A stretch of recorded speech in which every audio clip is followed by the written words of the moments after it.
Good morning, everyone.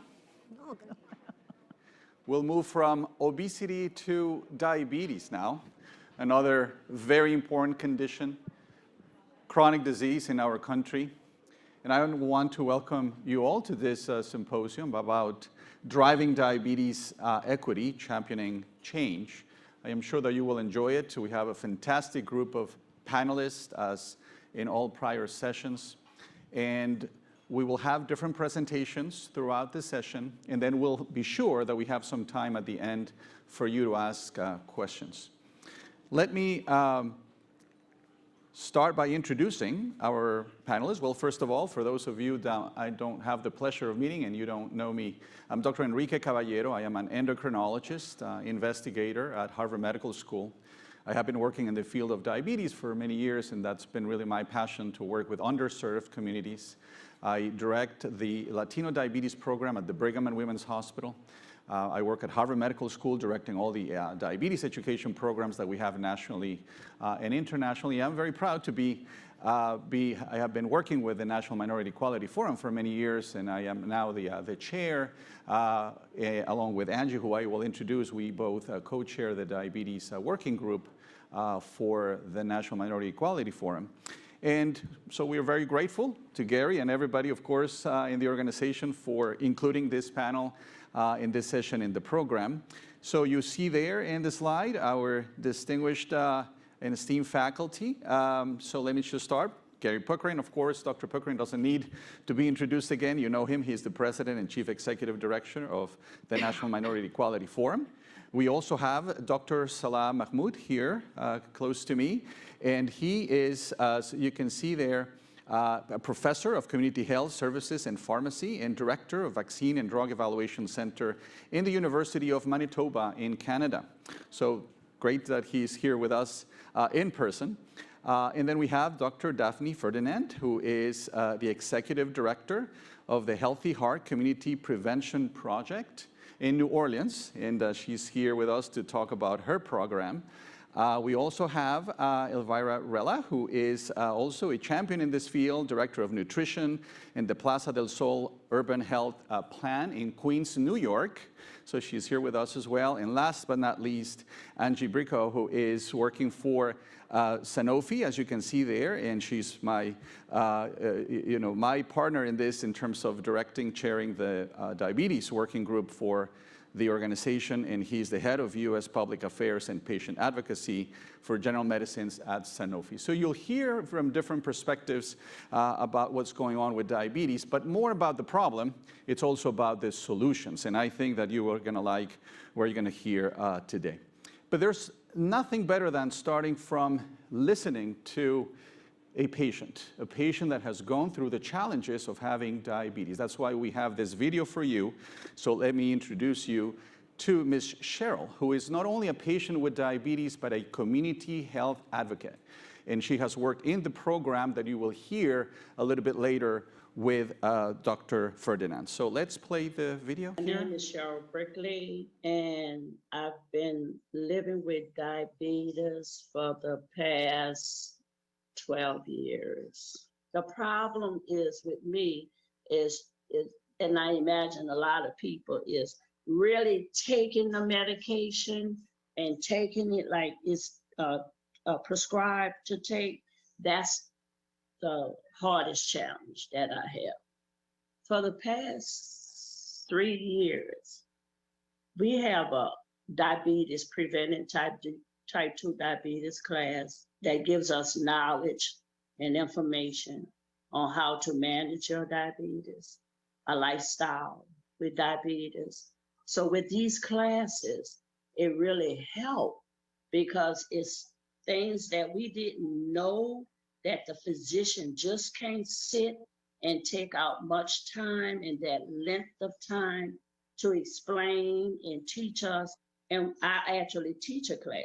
So we're teaching on the diabetes, the risk factors, challenges that we're going through, knowing if we exercise, how many minutes a day, how many minutes a week, if we know how to eat our food, have that plate size, We're learning all of these things because the doctor don't have all that time to really sit down and say, well, Miss Brickley, if you do this, and now I'm gonna teach you on how tracking your activity. I'm gonna teach you on how to stay active. I'm gonna teach you on the labels of the food. He don't have time, so programs like that really help those that's not able to even go to a doctor. And once we let them know, even with you having the diabetes, you can learn how to live a better lifestyle with it, and it can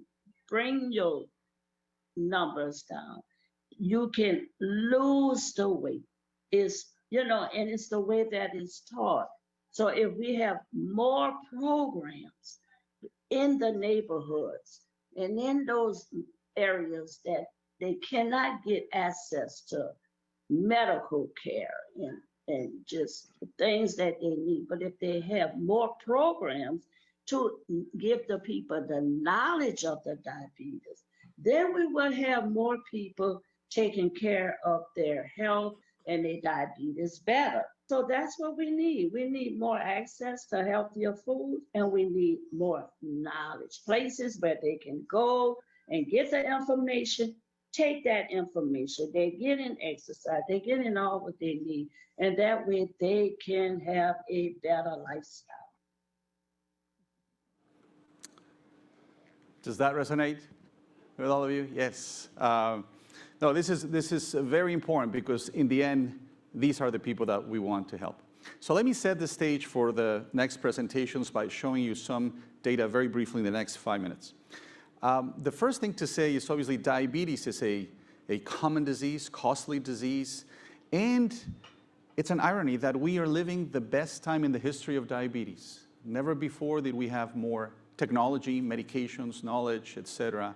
Yet most people are not achieving basic treatment targets. So here you see the data from the National Health and Nutrition Examination Survey, 3 different periods that you see in the different colors. And just suffice it to say, if you see to the right, the combined targets of achieving a good A1C, so that's diabetes control, blood pressure, cholesterol, and non-smoking, is achieved by only probably 1 in 5 individuals, and even less if you talk about Hispanics, African Americans. So despite everything that we have developed, most people are not there. So that's a failure, not of the patients, of course, but of the system. This is not something that we're doing correctly. And we are spending a lot of money. This is a study, actually, that Dr. Gary Puckrein invited me to participate in a few years ago, where we found that in the Medicare system, a lot of the money is spent in the wrong way. 70% of all the expenses in diabetes are placed in only 15% of patients with the disease. So a lot of money to a very few number of individuals. Now, who are these individuals? Who do you think they are? The ones with complications of the disease, right? Because what's costly is chronic kidney disease, dialysis, heart failure, all the complications. So we're not using the money effectively, not up front, to treat diabetes and prevent the complications. We're treating the consequences of the disease. So I have reflected about this for a long time, and what I think is happening in most cases is that we as healthcare providers are seeing patients. We all work in a healthcare system, and we want our patients to improve their self-care behaviors. We ask them to improve their meal plan, their physical activity, take their medications, etc. And that's working for some individuals only, not for all of them. What are we leaving out?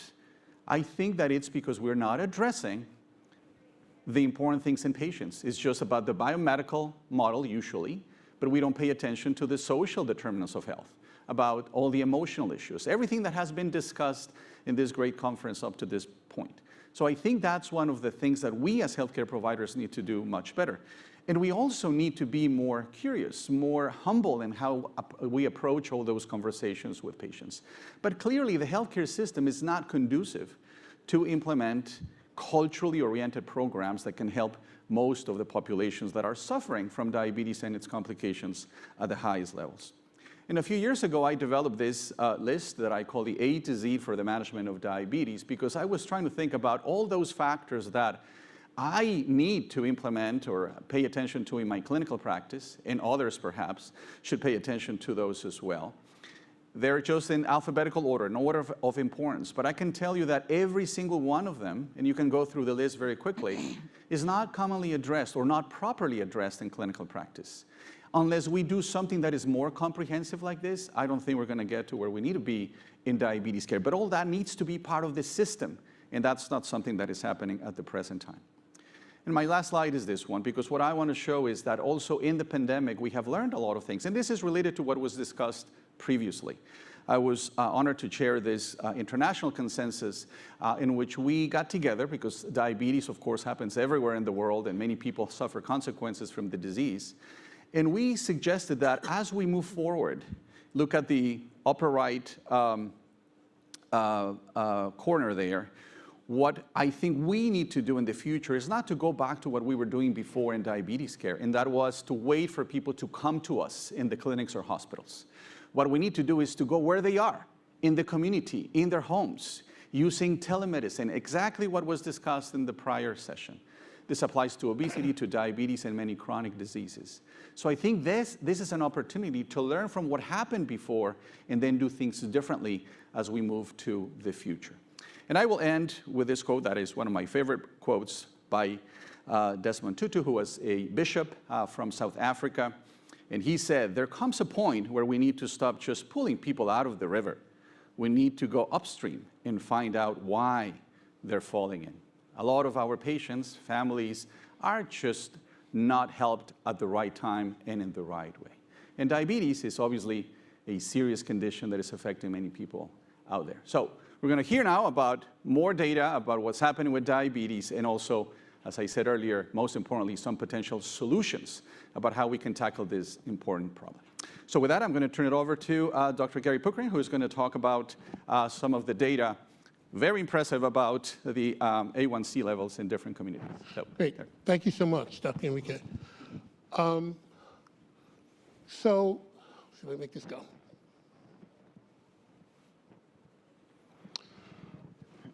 So this is probably about 2005.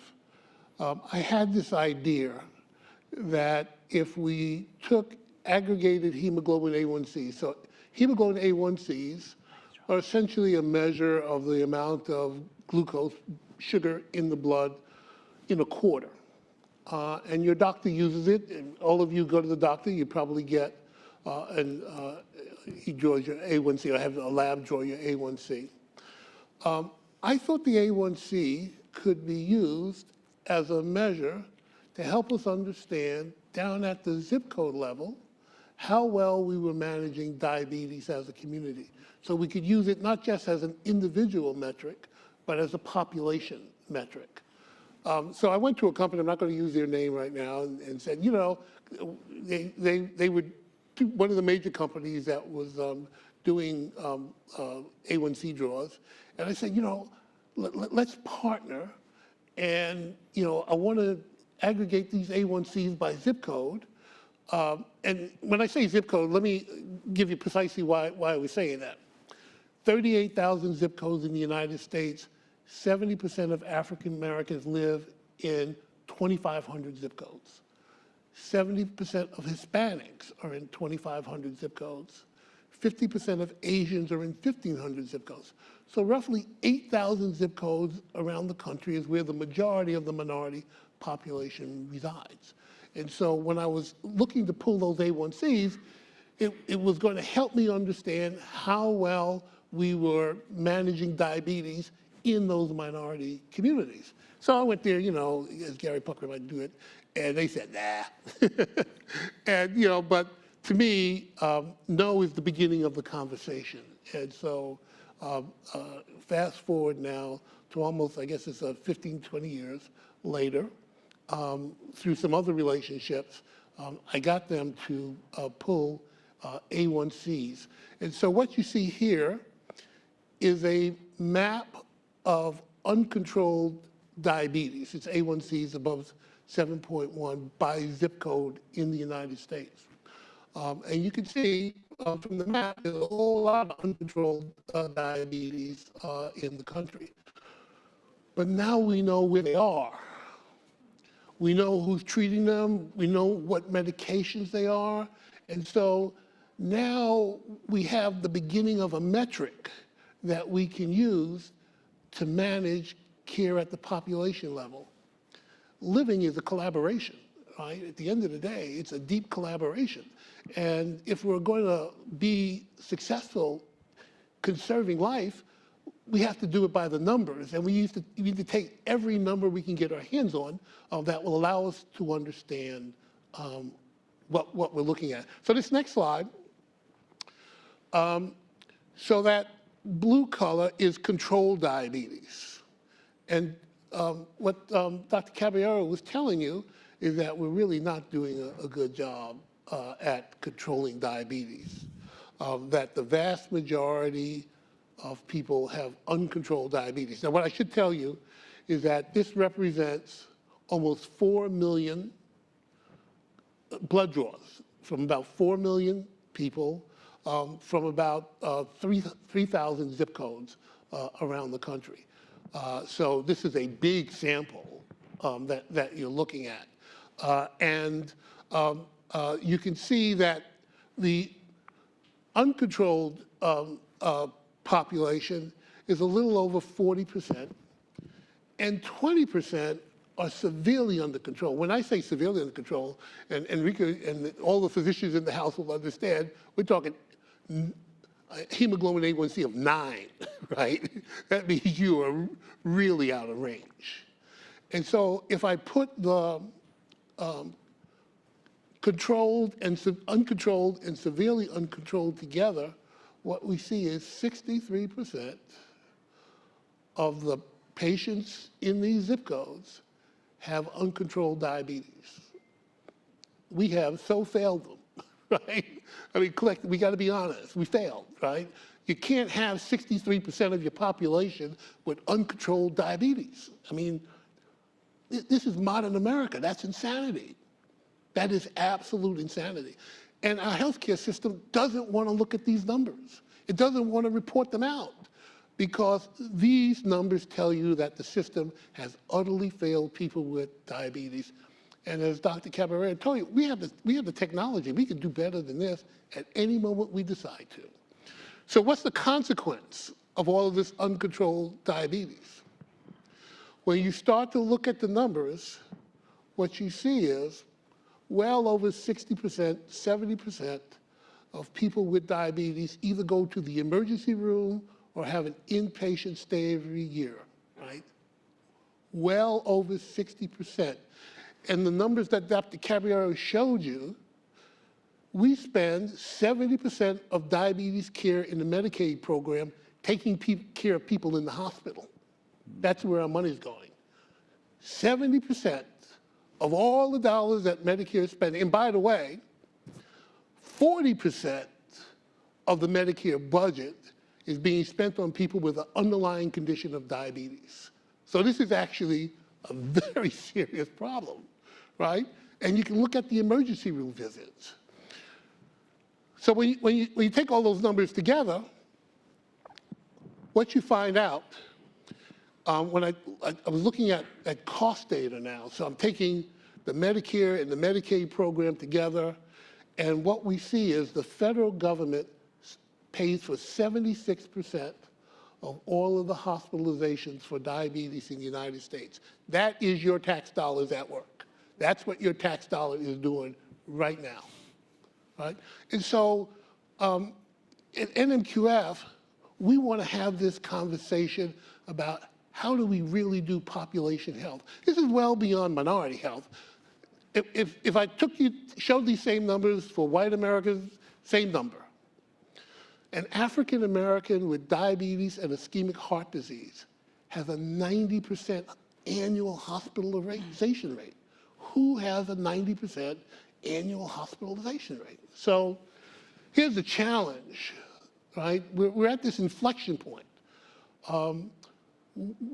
We are getting so very smart medically and with our technology. We're at this golden age. We can do really wonderful things. We can conserve life any moment we want to, right? But we're not doing it. And I'm going to leave you with this one final thought. Because as I started, looking at diabetes, I can tell you about chronic heart failure, I can tell you a lot of different diseases.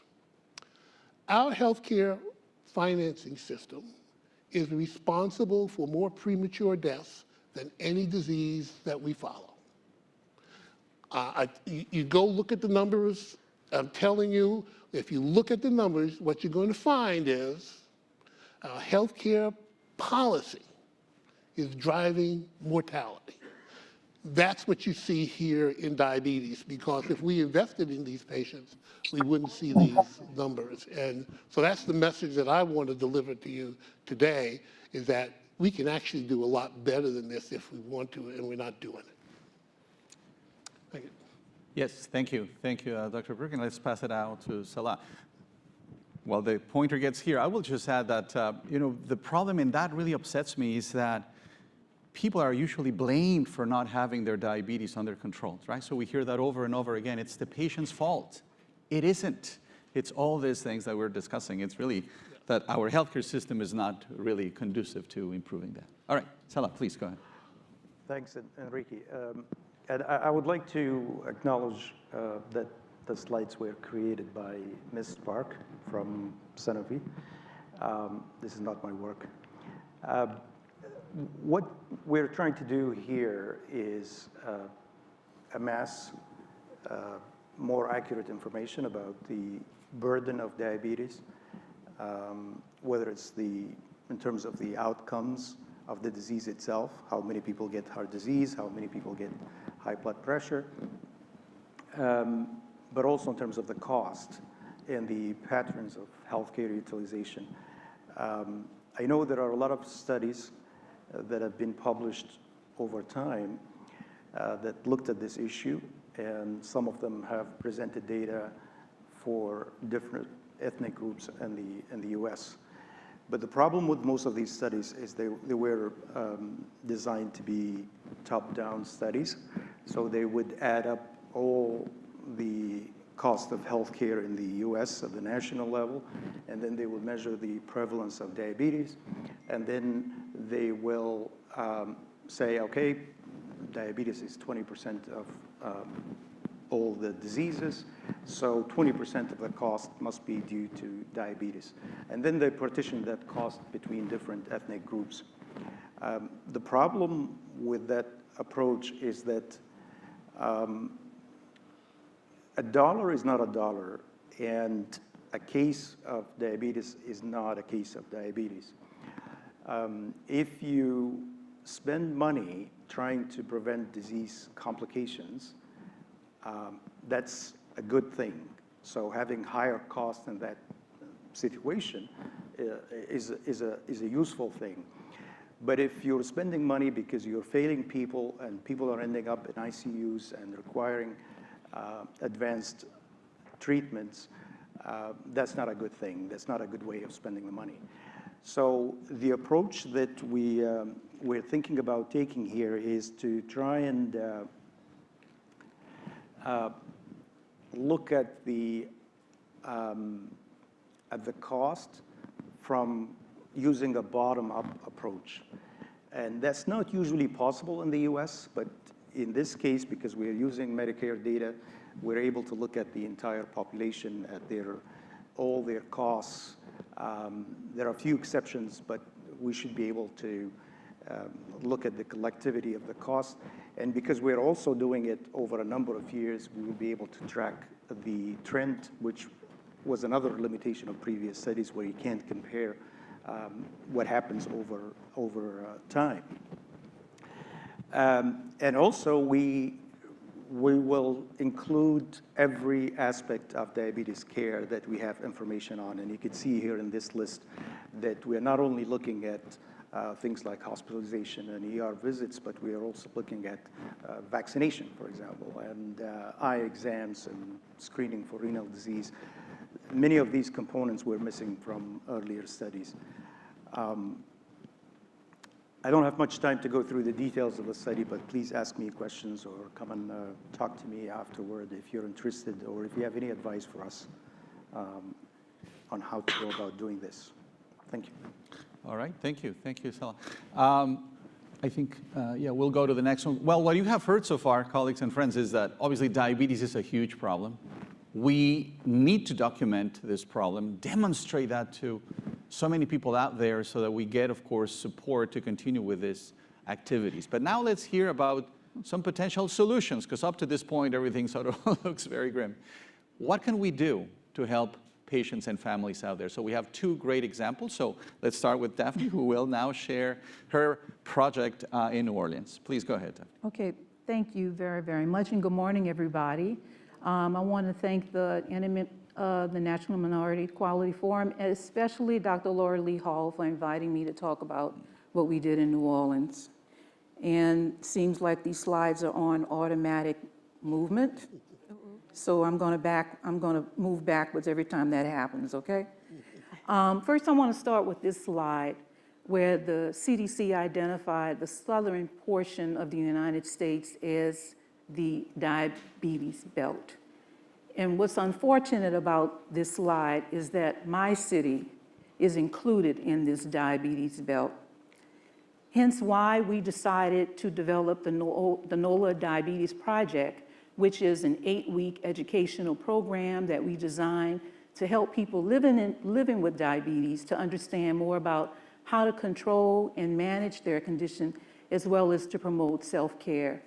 The other instrumental aspect of our project was our collaborative community, academic, and clinical partnerships, where we mutually agreed that it was important for us to do something about the public health in the lower Ninth Ward area, which is still ravaged from the aftermath of Katrina. Our partners were involved in a number of different roles, but I just want to highlight just a few key areas that were instrumental to this project. Sankofa CDC, which is a community organization that lives and works in the lower Ninth Ward and knows the lay of the land, did the marketing, the promotion, and also engaged our partners, as well as provided speakers, recruited members into our program. The Healthy Heart Project, which is my organization, focused on project management and supervision. Our Lower Ninth Ward Senior Center recruited their members into our program. Our NORD facility, which is our New Orleans Recreational Department, a city agency, provided the facility free of charge. And our two academic partners, Xavier University College of Pharmacy, provided free A1C testing, speakers, and also helped with curriculum development. And Tulane University School of Medicine also provided curriculum development. They were very instrumental with helping us with questionnaire development. And what was really important was the medical student volunteers who assisted our speakers at every session. And lastly, our Baptist Community Health Services, which was a clinic partner, also provided speakers. Now, we utilized some of the principles from the DRIVE Toolkit for Diabetes, which was our driving approach to developing our project itself. It also helped us to inform us of identifying our team community leaders, or our DRIVE champions. Now, the toolkit also suggests that we should learn more about diabetes within our communities and the impact that it has on our residents, as well as the barriers that may exist. And our community partner, Sankofa, and I'm going to shout out with them, because the video that you saw previously with Ms. Cheryl, she is a community advocate with Sankofa, as well as one of the speakers who participated in our program. So they provided us the lay of the land and understanding the community and the impact of diabetes in that neighborhood, which helped us to plan our intervention activities, as well as to understand the importance of collecting data and constructing questionnaires around our session topics.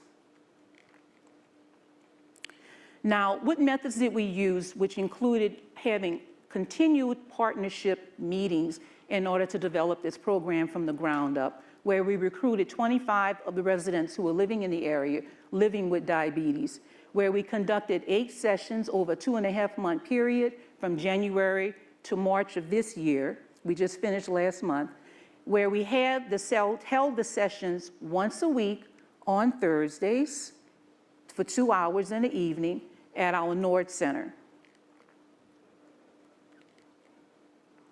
We did administer pre and post-test procedures before we provided the educational sessions and afterwards, where we developed a 15-item questionnaire based on the diabetes topics that were presented. We also administered 5 questions from a 13-item patient activation measure survey, which measures one's ability to make changes in managing their health condition. And we also did the A1C testing before and after. This is a snapshot of the site where we had held our in-person meetings at the Lower Ninth Ward Sanchez Center, as well as a site where you see on the map where the sessions were held in the heart of the Black community. In fact, I grew up in this neighborhood as a kid and as a young adult. And on the right side, you see one of the flyers that we use to disseminate to promote the program. I served as the project director. Dr. Keith Ferdinand was our health champion team leader from the Tulane School of Medicine, our academic partner.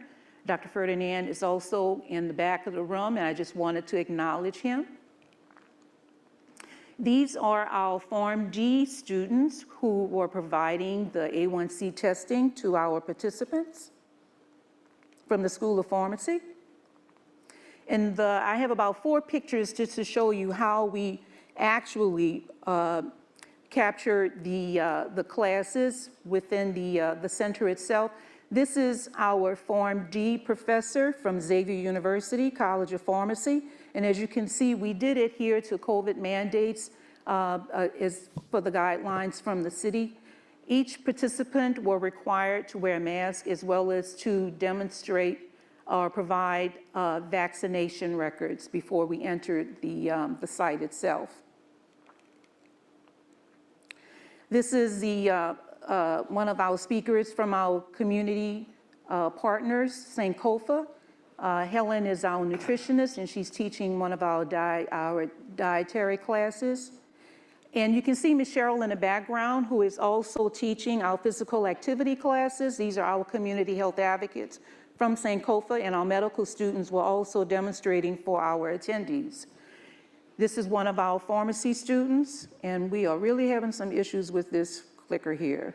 So just bear with me for a moment, because I want you all to be able to see some of these classroom pictures. This is our pharmacy student who also provided a class on medication. So all of our partners, we had 4 partners for the most part who were speakers in this program. These are our physicians from our clinic partner who taught the last class on self-care management. Now, the results from our knowledge survey demonstrated an increase in knowledge from baseline to follow-up, as you can see from the raw scores and the percentages, and there was a significant increase in knowledge at the end of the program. We also saw some increases in the PAM, or the patient activation measure, meaning that the participants felt like they were more able to manage their diabetes at the end of the program. So what we decided we're going to do next? Well, first we're going to reconvene a partnership to discuss how we're going to learn from our lessons and from the challenges from our program so that we can improve it in the future. We also want to discuss how we're going to disseminate the results to our participants who attended the program. And I also want our partners to be involved in submitting abstracts, telling our story, and also writing about it. And lastly, we're very excited about doing another program sometime in the fall.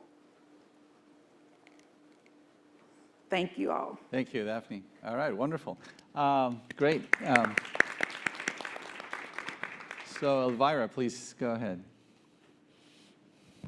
So good morning. It really is amazing to be here to hear all of your, all the information. I've learned so much myself. I'm with Urban Health Plan. Urban Health Plan is a network of community health centers that is located in New York City. We have health centers in Queens, in the Bronx, and in Manhattan. Today I'm going to speak about a program that we implemented at Plaza del Sol, which is a site located in Corona, Queens. And I will add that this is a site, this is a neighborhood that was highly affected by COVID. So I'll speak a little bit about our program objectives, partners, our plan, how we implemented the program, as well as our results and what our next steps are. So our program objective. Our goal was to provide education on diabetes self-management and healthy lifestyle choices to Hispanic and/or Latino patients within the Plaza del Sol patient population who have received primary care in the previous 6 months. And we targeted patients with uncontrolled diabetes, we initially started with patients with an A1C of 9 and above, and then we also went on to include patients with an A1C from 8 to an 8.9%. These are our project partners, our individual partners at NMQF, as well as the staff at Urban that worked on this project, and our project plan. So the way we began is we went to our data management group and we requested a list of all the patients at Plaza del Sol who had an A1C of 9 and above. Our goal then was to initiate an invitation for them to come to a diabetes class. Given the circumstances last year and the limited space, given COVID, we decided that we wanted to invite these patients to a virtual diabetes class. Initially, our goal was 145 patients. In addition to the class, later on in the project, we also, given certain circumstances, we included an alternate plan, which was to provide one-to-one diabetes education to a certain number of patients that just could not make it to the classes. Our last part is our data collection, which consisted of all the patients in our population of focus. We also had a pre-test, a post-test, and we collected information of behavior change once the patients attended the 1-hour diabetes class, which, by the way, was in Spanish and was held by a registered diabetes nutritionist. Our project implementation, as I mentioned, we had a pre-test. The pre-test I will be sharing with you shortly. It consisted of 8 questions focusing on different aspects of diabetes and nutrition. We did the classes through Zoom, and we had a post-test. And the post-test was done right after they finished the class. The patients got a phone call congratulating them for attending the 1-hour class, and then we proceeded with the post-test. So both the pre and the post were done over the phone, and the class was a virtual class that they attended either through their computers or through their phones. This was our pre-test. It was 8 questions. We tried to make it as easy to understand, taking into account our patients' health literacy level.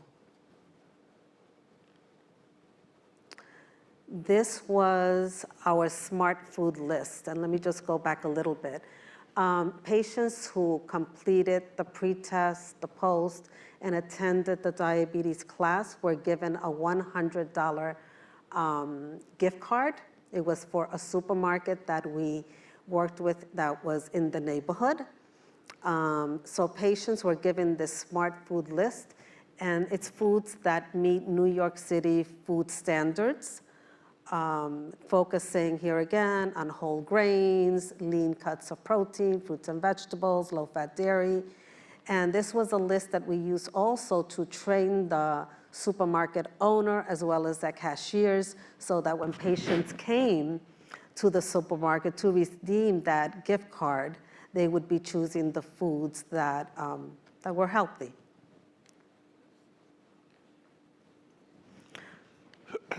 So what were our results?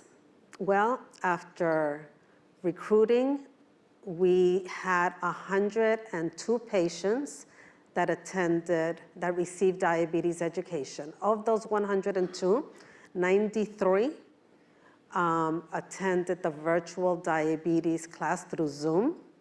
And we had 9 patients, like I mentioned before, that could not attend the Zoom, primarily because of their work schedule. So we arranged for most of them a Saturday appointment, and it was a one-to-one, also virtual.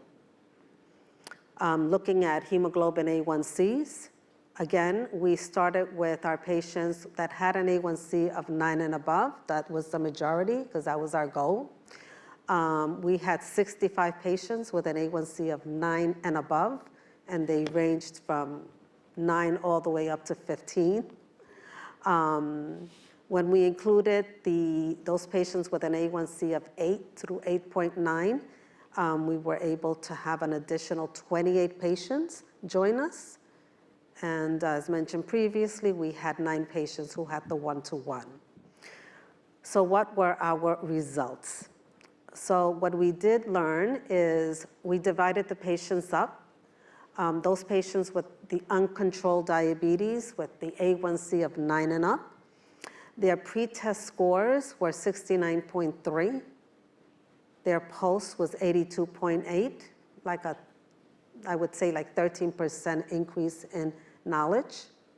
With the patients with an A1C of 8 through 8.9%, there was also great learning. It went from 68.42 to 78.92, over 10% increase in knowledge.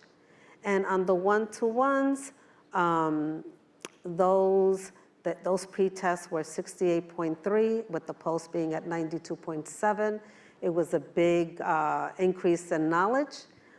But what we will see is how that fares up with the hemoglobin A1C improvement scores. So with our virtual diabetes class, we did see that 36.4% of our patients had a 1% or more reduction in their A1C levels. We were very proud of that. With our patients that attended the virtual diabetes class, they also experienced a 1% more, and that was at 33.3. So even though one set of the group attended the group virtual and another had the one-to-one, they both had similar hemoglobin improvement levels in the 30% range. All patients, as incentives, received the $100 supermarket gift card, and we chose that as an incentive given the food insecurity issues that we were aware of. They all received as well the list of the smart foods. And they also, when they came to pick up their supermarket gift cards, they all received 4 copies of 4 key slides that we had reviewed during the class. So what were the implications of this program? Well, some of the things that we did learn is that many patients, because we did recruit close to 400, and we got 102, is that many patients were given COVID. Many of them were still, they mentioned they were just back to work. They were struggling to making sure they had enough money to pay their rent, so they couldn't make it to the class. So something that we've considered is making these classes in the late evening. We did have 5 sessions of these classes. We held them during the week, in the morning, we held them in the afternoon. We also held classes, 2 classes were held on a Saturday at 5 p.m. But something to consider for the future is having them perhaps on a Saturday, a little bit later, maybe like 7:30, so that we can accommodate those patients that have not 1, but 2, and even 3 jobs, and mention that they work 6 days a week. Another major barrier that we encountered is we did these classes via Zoom, assuming that many people were familiar with the Zoom. And what we found out is there was a good chunk of patients that were not familiar with it. And what we did then is we had those patients come into the health center. We assigned someone to help them download the Zoom app on their phone, and we showed them how to work it, and that was something that was very helpful. We also feel that our initial goal was to have 145 patients participate in the program, and we feel that with a little bit more time, we could have reached that goal. So what are our next steps? So like I mentioned at the beginning, we have multiple health centers. So our goal is to bring this program to another health center. Maybe doing the class in English, including another population from another community. So that would be one of the areas. And then we also want to compare our work on the one-to-one basis along with the virtual diabetes class, and seeing how those two fare in terms of knowledge base and in terms of A1C. That's it. Thank you. Great. Thank you, Elvira. That's great. I mean, I truly think that community-based programs should be part of what we do routinely, but it's so hard to get them started, to sustain them, obviously to implement them, and that's not part of the healthcare system, unfortunately. But now let's hear from Angie about perspective also from industry and how to implement some of these programs. So clearly, as co-chair of the Diabetes Work Group for Health Equity with NMQF and SHC, one thing I want you to all leave with is we need you. We want you to be all in with us. As you see, we've got opportunities for advocacy, for research, for actually improving health outcomes in communities today. And we have this mutual goal, because we know if we can bridge these gaps in diabetes, we can bridge other areas of population health. And we do have an urgent call to action, because these gaps will only widen if we don't act together. We talked about this yesterday. The minority majority, we are facing quickly an urgent issue if we can't bridge this. But the good news is, with SHC, with our involvement in the Diabetes Work Group, we've created Drive.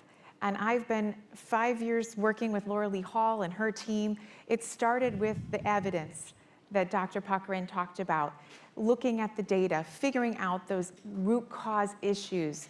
We started with vaccines, and in fact, piloted this 6-step process, as you heard about today, and now bridged to diabetes. But what does it do? It promotes those health system and community changes, measures them at the backbone so we can see replicable behavior. And the good news is we've now not only demonstrated this for vaccines, we've built networks with COVID and have created health champions, as well as analytical dashboards, so we can now demonstrate and measure what we're doing with flu vaccine and COVID vaccine, and can bridge this to diabetes, as you heard from these wonderful ladies up here today. And with the new hiring of Saria Sacoccio, who's over there, as the Chief Medical Officer of SHC, Laura Lee has a vision that any of you in this audience that want to be part of changing and building health equity in your communities with diabetes, to be trained in this Drive model and connected with the community leaders that exist. And this is what we're asking for. Join our work group, join us in driving health equity. As Dr. Reverend Terrence King said yesterday, the communities trusted us because of him, because we needed to help these communities with COVID and get vaccinations. but what they really wanted was our help with diabetes. And we're committed, we're all in to making this happen. Hope you can work with us in building those models and replicating and sustaining drive in diabetes. So we want to take a few questions and a few comments. If you're all in, you want to come to the mic, go tell us right now. Commit with us. Yes, Thank you. great. Thank you, Angie. Thank you. Yes, we do have a few minutes, so if anyone to come to the mics and ask your questions. But let me just, before I ask a question myself, also set the stage here in terms of what Angie just mentioned, because to me, there's always this perception that partnering with pharmaceutical companies, for example, may actually not be seen as something that is ethical or proper because there may be commercial interests, et cetera. But the reality is that we need everybody to really join this fight against inequalities. And I think that there's obviously very ethical ways of doing that. You know, your group is supporting some programs that have, of course, had great success, and that's the type of programs that we need. It's very difficult to get things going, to get support, to start programs, to sustain them. You know, I always reflect that, I don't know why we call it our healthcare system. It's really more like an illness care system, because we really don't do much for health. It's really more about waiting for people to come to the hospitals when they're very sick. And that's late. That we should do things much earlier, identifying the problems, giving proper treatments, et cetera. And I think that would make a big difference. So if anyone has any question, please come to the mics. But let me ask Daphne here in terms of your program, because I was really impressed about the slide that you showed with all the partners. And that's hard to do. You know, getting so many people on the table and then discuss some of these opportunities. Maybe you can share with the group here about maybe the challenges, but the strategies that you found that worked in trying to get some support and bringing some people to this type of partnerships. Sure, thank you. Well, I first have to say that all of the partners, we all like each other. That's number one. And we also have a history of networking with one another. I'm from New Orleans. I'm from that area originally. I was born and bred there, lived there as a young adult. So I pretty much know the lay of the land, although I don't live there anymore. But I'd still go back to that community and work with that community, and has a connection with some of the other partners that I listed, like the Senior Center, number one. We identified the one partner that I closely work with, which is Sankofa CDC, which has a history of doing diabetes work in that community. They already have activated ongoing programs teaching community members that they live and work with, because Sankofa lives and work in that lower 9th Ward area. They're a part of the area. They're ingrained there. So they have trusted relationships, number one. And that was key to recruiting the people within the community itself. So everyone knows one another. The Xavier University College of Pharmacy has a relationship with the Senior Center. They do free testing, as well as they bring their pharmacy students over there to the center to do medication education or just health counseling as well. The clinic is in the Sanchez Center, which is the site that we use for free. So there is a connection there already. Our two academic partnerships, Xavier and Tulane, were extremely key to this project because they provided resources that we needed with regards to incorporating the science, developing the questionnaires, you know, making sure that our testing was accurate and correct and proper. So bringing the partners together can be very challenging, but it was very easy for us because of the network and the relationship and the camaraderie-ship that we have with one another. And that's, I feel, is very, very important for building partnerships and also relationships with one another. We also had a congruent mission. Mm-hmm. Everybody agreed on what we wanted to do to achieve the goals in promoting public health in that area, the area where I grew up. That was one of the most devastating areas or neighborhoods in New Orleans after Katrina, which is still suffering from a lack of resources and blight as well. So we're still struggling in building in that area. So that's one of the reasons that, not only reasons, but one of the ways that we enabled the partnership building, because of the relationships, the trust, and the camaraderie among each other. Great, thank you, Daphne. Yeah, that trust is obviously so crucial in order to really get people on board. Thank you for sharing that, Daphne. Elvira, let me ask you, is in terms of your patients, because obviously there are so many programs out there and people are invited to participate in programs, but many times people don't go to any of these activities because, it's like the same idea, oh, they're going to teach me, I don't see the value. What could you share with the group about what has worked for you in engaging patients into the program? I have to say that one of the things that helped us this time around was really doing this virtually, because again, like I mentioned, Corona was highly hit with the virus. Patients, the community has been very scared. They've been scarred. And there's been many issues, even including food insecurity, which is what I've been working with recently. And what's happened is patients are we did this program last year, and patients were very concerned about how safe it was to go outside, go into a health center even. But the fact that I think that we did it through Zoom and they were able to be home, this gave them another option. And many of them, I have to add, it wasn't just them, it was their spouse. There was a 92-year-old patient who attended with their 2 daughters. So it became a family event. And being Latinos, it became also a lot of fun. They all shared. They weren't, they didn't hold back. And many of them requested another opportunity to learn, another opportunity to come together. So that's something else that we're thinking of.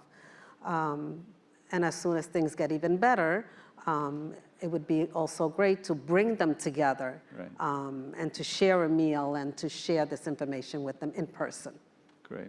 Thank you. Thank you for sharing that, Elvira. Yeah, I think that one of the deficiencies that I've seen over the years is that we just talk to the patient and we forget that there's family and friends around, that sometimes if they're involved, that could actually be more effective in getting their involvement. We do have a question here on the right. Please go ahead. Hi, my name's Lindsay Butler. I'm the Vice President of Corporate Alliances for the American Diabetes Association, and just want to first and foremost thank you for having us here. Health equity is a huge priority for us around diabetes, and Angie knows, as she's been an amazing partner to us, and you actually partly stole my question, but I wanted to just ask maybe the collective group around the patient engagement piece. We've been very focused on health equity in communities and that community-centered design approach. We hear oftentimes from our partners and from the healthcare systems that, a lot of times patients are tired and trapped, or they don't have an opportunity to get to a provider because they're in a care desert or they're in a food desert. What are the measures that you see being most successful when you're addressing that engagement piece? And also, how do you engage the family and the cultural aspects that can be impacted by that? Great question. Thank you for bringing that up. Anyone in the panel? Angie, please. I can start. I think we heard a lot of great things that have happened, and SHC has, created their champions network. So people that are health equity champions, trained, learning from each other on what works best. Created the pharmacy network. Thank you, some of you in the audience that are part of that. Community pharmacists working together on this. The Interfaith Health Alliance, which you guys heard about yesterday, with started with 2 pastors, now in 20 states and 20 areas. So, I think it's just this listening to the community. Of course, the barbershop medicine that Stephen's doing, but meeting people where they are. And I want to start there and have my people doing that build. But those are probably some of the areas that I would say, Lindsay, listening to the communities and then really focusing solutions on the root cause. One thing I didn't mention, that the Type 2 Diabetes Drive Toolkit has 13 different evidence-based solutions for quality improvement. Not everyone's going to have the same issue in their community. It's going to be different root causes. So I think being able to listen through those places, meeting where people where they are. Right. Help. Anything briefly to add, please? Yes, Deb? I can comment on that. One of our key partners, which I continue talking about over and over again, Sankofa, and if you saw Ms. Cheryl in the video, she had Sankofa written on the bottom of on her T-shirt. They train community health advocates who are from the community itself because they have ongoing diabetes education programs, cardiovascular education risk reduction programs, you know, in that community where they go out to the homes as well as to faith-based institutions, the various churches that are in the area, and they also come to their site. They have an office in the heart of the Black community there. So they engage community all across that area in the lower Ninth Ward, where they come across families, intergenerational members within the community itself. So, and word gets out, you know, it snowballs, it has a snowball effect, in other words, where they learn more about what they need to do to improve their health from the education that they receive from the advocates. Sankofa has 3 advocates that they've trained in this particular area, as well as they receive training from other organizations like the Association of Black Cardiologists on how to reduce cardiovascular disease and risk reductions in that area for those community members. Mm-hmm. Yeah, and I know we're going to run out of time. I'm going to actually ask the panelists to start thinking about your 30-second closing remark.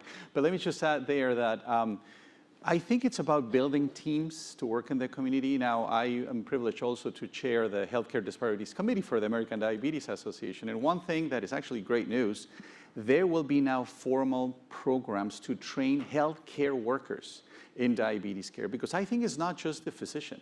It's the whole group of the nurses, the dietitians, the educators, people that work in mental health and behavioral health, navigators, social workers, community health workers. And I think that's the type of partnership that I think will be really effective in changing the model. We're not really addressing the chronic care model effectively. So I think that going into the community, but also, as you asked, making it culturally relevant, I think that's very important. And of course, socially, you know, welcomed by everybody that is involved. But, you know, I think that it's collective efforts that will work. But thank you for bringing that up. All right, I think we're going to get, so I'm going to ask in the order that they presented your closing remarks. Salah? Thank you. I know better not to come between people and their lunch, so I just wanted to thank everyone for attending and the forum for inviting us. Thank you. Great, thank you. Daphne? Oh, community, community, community, partnerships, engage in those partnerships. That's the way we're going to get the work done. Thank you, Daphne. Elvira? I have to say, meeting patients where they're at. We don't know, everyone has a history, everyone comes to our health centers, or you get them on the phone, you don't know what's happened to them in the last 24 hours, in the last week, and I think it's important little by little to establish that relationship, gain the trust so you can help them and go beyond just providing, for example, the diabetes education, but help them in other ways. Thank you, Elvira. Thank you. Angie? And I would say collaboration, and let's not miss this opportunity. COVID created networks and infrastructure that has really helped these communities. We have improved health. Now it's our turn to give back and help these communities where they really need help with diabetes and other chronic diseases. So please join us. Let's collaborate. Thank you, Angie. And I'll just add one final note from my perspective. This is more a personal story, which I think has to do with trying to get out of our comfort zone. And well, I'll explain that, because I've been privileged to work in the Harvard system for many years, and I worked at the Joslin Diabetes Center. Some of you may have heard about the Joslin. It's a highly specialized center in diabetes. And I was for many years just waiting for people to come to us. And I created a nice program for the Hispanic community, et cetera. But it was not working in the way that I thought in terms of helping people. So what I have done for the last few years, I decided now to move to the community. So I actually moved to the Brigham and Women's Hospital that has a network of community health centers. And now I see patients in a community health center in Jamaica Plain, where there's a lot of Hispanics, African Americans, and it's obviously not the fancy setting that I used to work in, but I'm much happier now because I think I have the opportunity to work more closely with patients and families with a great team, trying to better address all the social, the cultural issues in an effective way. So it's a change that, you know, not probably everybody may want to do, but I think that's what we need to do in terms of trying to really get out of our comfort zone and try to do better things for our patients. So with that, I'm going to ask you all, please, to join me in thanking our great panelists for today.